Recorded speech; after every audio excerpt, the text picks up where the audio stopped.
우려가 현실이 됐습니다.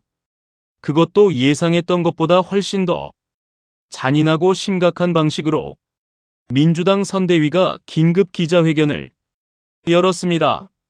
차마 입에 담기도 힘든 내용이었습니다. SNS 단체방에서 정청래 대표를 향한 집단적인 테러 모의가 이루어지고 있다는 제보가 잇따라 접수됐다는 것이었습니다. 테러. 그냥 비난이 아닙니다. 그냥 정치적 공격이 아닙니다. 신체를 향한 위협입니다. 당 차원에서 경찰에 수사를 의뢰했고 철저한 신변 보호를 요청했습니다. 테러 모의만으로도 중대 범죄입니다. 그런데 이게 지금 공당의 대표를 향해 실제로 벌어지고 있습니다. 그런데 저는 여기서 멈추지 않았습니다. 이 모의를 하고 있는 자들의 실체와 배후가 어느 정도 드러났기 때문입니다. 그리고 그 배후를 따라가다 보면 결국 하나의 이름으로 귀결됩니다. 이현주입니다. 왜 이현주인가? 지금부터 하나씩 설명해 드리겠습니다. 류재명 이용 세력들의 단톡방에서 실제로 이런 대화가 오갔다는 것이 확인됐습니다. 정청래를 제거해야 한다는 말, 심지어 하정우 수석까지 낙마해야 한다는 이야기까지 이자들 사이에서 버젓이 오가고 있었습니다. 류재명 이용 세력, 이 집단의 수장이 누구입니까? 이현주입니다. 그 배후에 김민석이 있다는 이야기도 나옵니다. 하지만 민주당이라는 실전의 장에서 실제로 당을 분열시키고 있는 자는 이현주라는 겁니다. 이현주가 왜 위험한지는 그의 이력을 보면 답이 나옵니다. 이현주는 리박스쿨의 강사였습니다. 댓글 조작과 극우 사상 교육으로 사회적으로 심각한 문제를 일으킨 그 리박스쿨의 강사. 단순히 강연 한 번 한 게 아닙니다. 민주당을 갈라치기 위해서 보수 세력으로 끌고 가겠다고 선언했던 사람입니다. 그리고 지금 그 선언이 현실이 되고 있습니다. 온 유튜브와 재래식 언론 댓글들을 조직적으로 도배하는 류재명 이용 세력. 이 자들은 이현주의 지지자들이기도 합니다. 정청래를 제거해야 한다는 말이 댓글창을 가득 채우고 재래식 언론은 그걸 받아 적고 그 기사가 다시 퍼져나갑니다. 이 순환 구조가 지금 작동하고 있습니다. 그런데 여기서 한 가지 더 짚어야 할 게 있습니다. 이 공격들이 정말 민주당을 위한 진심 어린 비판이었다면 이현주는 지지를 받았어야 합니다. 옳은 말을 하는 사람은 결국 인정받기 마련이니까요. 그런데 이현주는 지지를 받지 못했습니다. 이유는 단 하나입니다. 비판의 근거가 매번 조작됐거나 계산된 거짓이었기 때문입니다. 1인 1표제를 보십시오.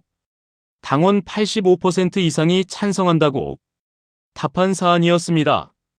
그런데 이현주는 이걸 인민민주주의라고 불렀습니다. 당원들을 거수기라고 표현했습니다. 조국혁신당 합당 문제도 마찬가지입니다. 민주당 지지층 중 70% 이상이 찬성한다고 했습니다. 그런데 이현주는 반대 여론이 훨씬 높다고 선동했습니다. 경선 불복 사태는 어땠습니까? 안호영이 경선에 불복하며 단식을 했을 때 이현주와 강득구는 그 현장에 달려가 기자회견을 열고 정청래를 비난했습니다. 악마화했습니다. 매번 같은 패턴이었습니다. 사실을 뒤집고 여론을 조작하고 언론을 통해 증폭시키는 것. 그리고 지금 그 패턴이 가장 극단적인 형태로 나타나고 있습니다. 테러 모의입니다. 정청래 대표는 개인이 아닙니다. 민주당 당원들이 직접 뽑은 대표입니다. 당대표를 공격한다는 건 당원들을 공격한다는 것과 다르지 않습니다. 그리고 이 공격의 배후에 이현주가 있다는 것. 이게 왜 중요한지는 지금부터 더 깊이 들어가야 알 수 있습니다. 이현주의 방식을 이해하려면 한 가지 질문에서 시작해야 합니다. 왜 매번 질 게 뻔한 싸움을 계속하는가? 1인 1표제 반대, 조국혁신당 합당 반대, 경선 불복옹호. 매번 당원 여론과 정반대되는 입장을 취했습니다. 그리고 매번 졌습니다. 그런데도 멈추지 않습니다. 이게 단순한 정치적 소신이라면 설명이 됩니다. 그런데 소신 있는 사람은 근거를 조작하지 않습니다. 틀렸을 때 인정합니다. 당원들의 압도적 여론 앞에서 고개를 숙입니다. 이현주는 그러지 않았습니다. 당원 85%가 찬성한 1인 1표제를 인민민주주의라고 불렀습니다. 70% 이상이 찬성한 합당 문제를 반대 여론이 높다고 선동했습니다. 사실이 아니었습니다. 그런데도 계속했습니다. 왜일까요? 목적이 따로 있기 때문입니다. 이기는 게 목적이 아닙니다. 분열을 만드는 것 자체가 목적입니다. 그리고 그 분열을 가장 효과적으로 증폭시켜주는 도구가 있습니다. 재래식 언론입니다. 이현주가 정청래 대표를 공격하면 조중동이 받아 적습니다. 한경호가 편집합니다. 류재명 이용 세력 스피커들이 퍼뜨립니다. 그리고 댓글창이 도배됩니다. 이 순환이 멈추지 않습니다. 그런데 여기서 한 가지 더 충격적인 장면이 있습니다. 김용남 후보 개소식에서 포착된 장면입니다. 보통 선거사무소 개소식이라면 그 후보의 지지자들이 모입니다. 김용남을 지지하는 사람들이 자발적으로 모여서 함께 개소식을 축하하는 자리입니다. 그런데 그날 현장은 달랐습니다. 정청래 대표가 연단에 섰을 때 그 반응을 보십시오. 그리고 이현주가 연단에 섰을 때 반응을 비교해 보십시오. 심지어 강득구가 연단에 섰을 때도 조직적인 환호가 쏟아졌습니다. 강득구. 이름도 얼굴도 일반 시민들에게는 잘 알려지지 않은 인물입니다. 그런데 그 자리에 모인 사람들은 강득구가 연단에 서자마자 열렬히 환호했습니다. 이건 자발적인 반응이 아닙니다. 류재명 이용 세력 토론회에서 봤던 사람들과 패턴이 똑같습니다. 마치 극우 집회에 나타나는 자들처럼 조직적으로 움직이는 집단입니다. 그 현장에서 신원 불상의 남자가 권리당원이라 주장하며 정청래 대표를 비난하는 일도 벌어졌습니다. 그런데 오마이TV의 한경호는 이 사람이 실제 당원인지조차 확인하지 않았습니다. 마치 권리당원조차 정청래 대표를 비난한다는 식으로 제목과 썸네일을 뽑았습니다. 이게 언론입니까? 조작된 장면을 만들고 그걸 언론이 받아서 증폭시키고 그 기사가 다시 댓글 공작의 재료가 됩니다. 관여자들이 이제 투명하게 드러났습니다.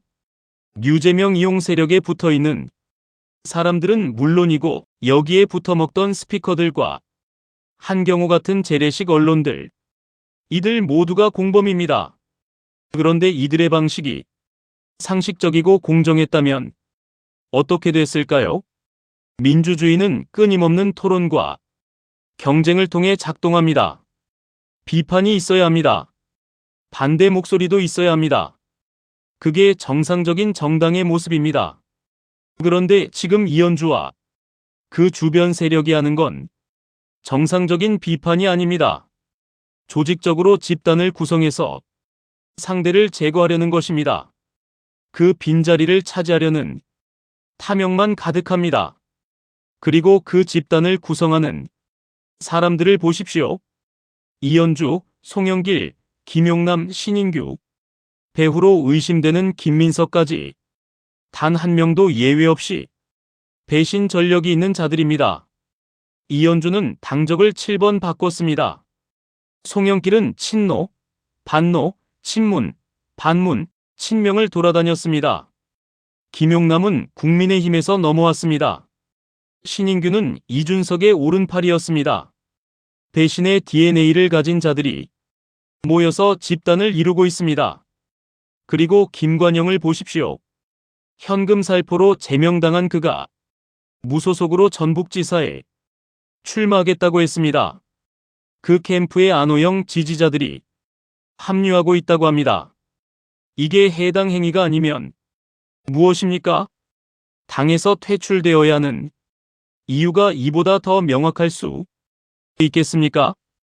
이 모든 흐름의 중심에 이현주가 있습니다. 모든 분열의 시작점에 이현주가 있었습니다.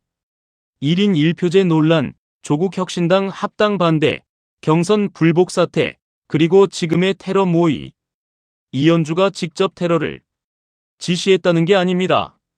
그런데 이 모든 분열의 토양을 만들어 온 사람이 이현주라는 겁니다. 그 토양 위에서 자라난 세력이 지금 이런 일을 벌이고 있습니다. 가만히 둘 수 있겠습니까? 그런데 이 모든 혼란 속에서 단 한 사람이 명확하게 목소리를 냈습니다. 문정복 의원이었습니다. 짧은 발언이었습니다. 그런데 그 안에 담긴 말의 무게는 지금까지 이현주가 쏟아낸 수많은 말들보다 훨씬 무거웠습니다. 이재명 대통령께서 당대표를 하시던 시절이 기억납니다. 의총이고 최고위원회이고 공개적인 자리에서 대표를 앞에 앉혀놓고 그 모진 말을 쏟아냈던 사람들. 그 사람들 지금 어디 있습니까? 그 사람들 당원들이 다 심판했습니다. 틀린 말이 하나도 없습니다. 역사는 반복됩니다. 이재명 대표 시절에도 똑같은 일이 있었습니다. 면전에서 모욕하고 공개적으로 비난하고 언론을 통해 악마화했습니다. 그 사람들이 어떻게 됐습니까? 당원들이 심판했습니다. 지금 이현주와 그 주변 세력이 하고 있는 일이 정확히 그 패턴입니다. 문정복 의원은 계속했습니다. 당대표는 개인이 아닙니다.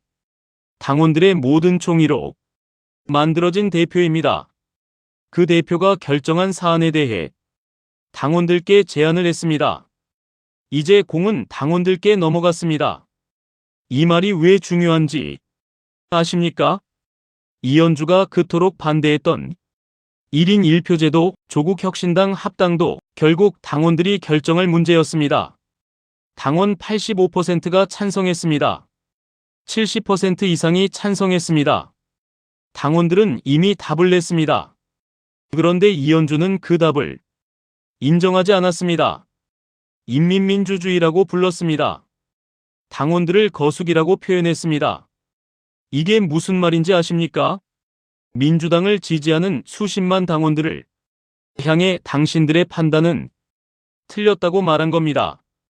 당신들은 조종당하고 있다고 말한 겁니다. 이보다 더 당원들을 모욕하는 말이 있을 수 있겠습니까? 문정복 의원은 이렇게 물었습니다. 우리 민주당의 가치는 무엇입니까? 공개적인 면전에서 면박을 주고 비난하는 것이 민주당의 가치입니까?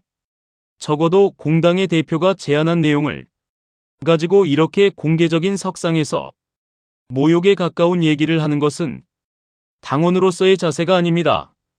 이 질문 앞에서 이현주는 무슨 답을 내놓을 수 있겠습니까? 비공개 회의에서 충분히 논의할 수 있는 사안들이었습니다. 그런데 이현주는 매번 공개적인 언론 플레이를 선택했습니다. 왜 그랬겠습니까? 당을 설득하려는 게 아니었으니까요. 당을 흔들려는 게 목적이었으니까요. 언론에 먼저 터뜨리고 댓글로 여론을 조작하고 그걸 다시 증폭시키는 구조. 이게 이현주가 일관되게 사용해온 방식입니다. 그런데 이번에는 달랐습니다. 그 방식이 테러 모의라는 극단적인 형태로 나타났습니다. 저는 여기서 한 가지를 분명히 말씀드리고 싶습니다. 이 전선이 여기서 끝나지 않습니다. 지금은 정청래 대표를 향한 공격입니다. 그런데 이 전선은 반드시 이재명 대통령에게로 옮겨갈 것입니다. 생각해 보십시오. 정청래 대표를 무너뜨리면 다음은 누구입니까? 당의 중심이 흔들리면 그 끝은 어디입니까? 이현주와 그 세력이 노리는 것은 정청래 대표 한 사람이 아닙니다. 민주당 전체의 권력 구도를 바꾸려는 것입니다. 그리고 그 최종 목표는 이재명 대통령을 고립시키는 것일 수밖에 없습니다. 그걸 우리 당원들이 가만히 두겠습니까? 어떻게 만든 대통령입니까? 어떻게 만든 당대표입니까? 검찰의 수사 조작을 버텨냈고 사법부의 기이한 판결을 견뎌냈고 민주당이 처참하게 무너지던 순간에도 끝까지 자리를 지켰습니다. 그 과정에서 당원들이 함께했습니다. 그 당원들의 힘이 지금의 이재명 대통령을 만들었고 지금의 정청래 대표를 만들었습니다. 배신자들과 국민의힘 출신들은 아직 그 힘을 모르는 것 같습니다. 당원들의 힘이 얼마나 무서운지 아직 실감하지 못하는 것 같습니다. 이번 전당대회가 그 답을 보여줄 것입니다. 이현주, 송영길, 안호영, 김관영 이 자들이 그 시작일 것입니다. 그리고 김민석은 그 결과를 받아들여야 할 것입니다. 민주당을 무너뜨리려는 세력은 항상 있었습니다. 밖에서 공격하는 세력도 있었고 안에서 흔드는 세력도 있었습니다. 그런데 민주당은 매번 살아남았습니다. 이유는 하나입니다. 당원들이 있었기 때문입니다. 지금 이 순간도 마찬가지입니다. 테러 모해 앞에서도 조직적인 댓글 공작 앞에서도 재래식 언론의 왜곡 보도 앞에서도 당원들이 깨어있는 한 민주당은 무너지지 않습니다. 이현주만 제대로 기억하면 됩니다. 이현주와 손잡은 세력이 어떤 결말을 맞이했는지 기억하면 됩니다. 그 기억이 지금 우리가 해야 할 일을 알려줍니다.